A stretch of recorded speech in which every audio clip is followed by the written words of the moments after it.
going on, everyone? It's Cam, finally back from another video, another how-to. I know it's been at least 2 to 3 weeks, but school's been keeping me busy.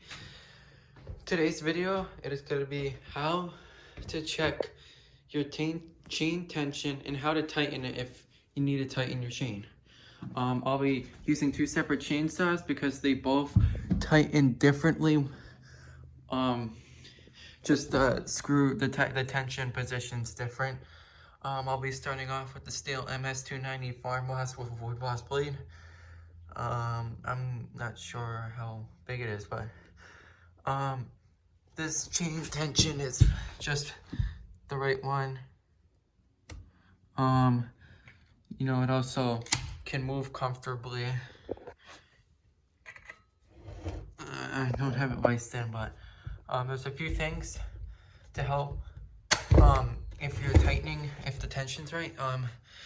It should not be too tight that you can't lift this up, but it shouldn't be too loose that like the whole chain comes off when you touch it. And you want to tension your chain if it's loose only after it hasn't been used for a while. So if you just used it and the chain's hanging down, don't do anything about it, because that chainsaw was warm, that the chain just kind of like, the chain's warm, so it just kind of slips a little bit. But if you haven't used the chainsaw in more than 48 hours or whatever, I don't know, and it's drooping down, then you might need to just check your tension. Stihl provides a scrunch for your Stihl chainsaws, and a scrunch is a screwdriver. In this case, it's a flathead screwdriver, and the wrench on this side. On the Stihl, to tighten it, there's a little screw in the middle of there, and you just take your scrunch and you know, tighten to the left. That's gonna take tension off the chain. Let's see if there's anything. Oh yeah, that's getting looser. I could also take off the cap, but then the whole blade's gonna come off. And you know, that's for another video.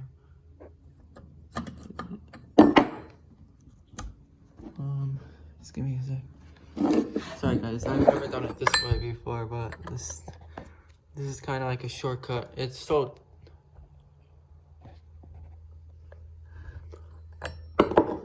Just give me a sec, I'm sorry. Okay, if you're having a similar problem like me, and I just tried it out on the smaller chainsaw, you could see the tension, but if you're having trouble, use your scrunch to loosen these bolts. It's recommended not to tilt the chainsaw on the side of the gas, because you don't want it spilling. It's not fun to pick up, it'll leave a stain. It's happening, well, it happens to everyone, so don't get, you know, upset if it happens, because also it's recommended that you use gloves. More of an old-fashioned guy. I was wearing gloves. I didn't wear gloves when I was doing it yesterday. Well, I was putting the chain on and I cut my finger a little bit. Nothing major. Didn't have to go to Harrington Hospital. Yeah, their service sucks anyway. Okay, so as you can see, the chain is nice and loosened. It breaks off. This is too loose, as you can see, but another video will be how to put a chainsaw chain on, you know, new or old. If you want your chainsaw chain to last long, there is something that takes only like 15 minutes. Less than 15 minutes. I could do it in 5 to 10. Sharpening your chainsaw. It'll prevent you from having to get a new blade, because I mean new chain. You don't want to you don't want to have to get a new chain like every year. I don't know how often we get them, but I know it's not like once a year. It's probably every 4 or 5 years probably. Yeah, that seems too far. I don't know. But make sure that the bar, I'll explain. So this little circle, and there's 2 of these, that's if your chain's upside down. Whereas they're upside down, but you want to fit the chain over this, put it all the way up against the screws, and like what Steel says is you want to lift the whole blade up first before you start tightening it. Then this is the little screw that you use to tighten. So I'll go to the left so you can see. So I take the case off because I don't know why it wasn't working. It was, because as soon as I took the cover off, the chain like literally came off. Yeah. Oops. Oh god, it's gonna get taken down. If I turn to the left, you can see that chain's nice and loose. So once again, turn to the right, and I'm sorry this video is so freaking long. I'll be trying to post videos either every other day, every day. This weekend there'll be quite a few, but I want to get a lot more how-tos out because winter's coming up. So, you know, if you haven't already, get your snowblower fired up. Winter is upon us. It's New England, you know. For all I know, it could be snowing tonight. It could be snowing tomorrow. It could already have snow out, and I just didn't get it on camera yet because that's the case right now.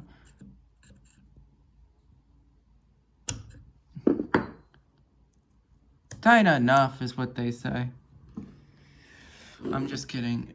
Alright, I'm gonna see you guys in a sec. So once you have the right tension, all you do is put the cap back on, screw the bolts on, and you'll be good. And I'm sorry this video is long, and I'll summarize up on the little one very quickly, and then I'll end the video, and then I'll start making new ones. So, and I'll see you guys soon. Okay, so now I'm gonna be showing you how the tension works on the Stihl MS-170, and this is a great saw to have around the house. You know, it's nice and small, so pretty much anyone can use it. And now I'm gonna use its scratch tool. On this one, you just loosen it here. This is like one of the saws that's like easy maintenance, kind of almost like it's like a beginner saw almost, because everything is super easy to access. So just, you know, when you loosen it, you can already see the chain's already loosening. It's a good sign.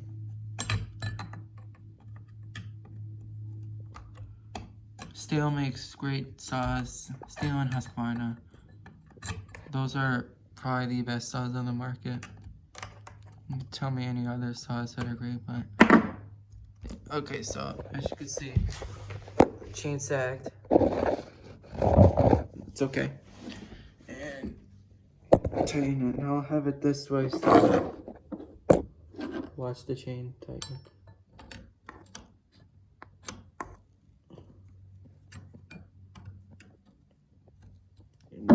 This side.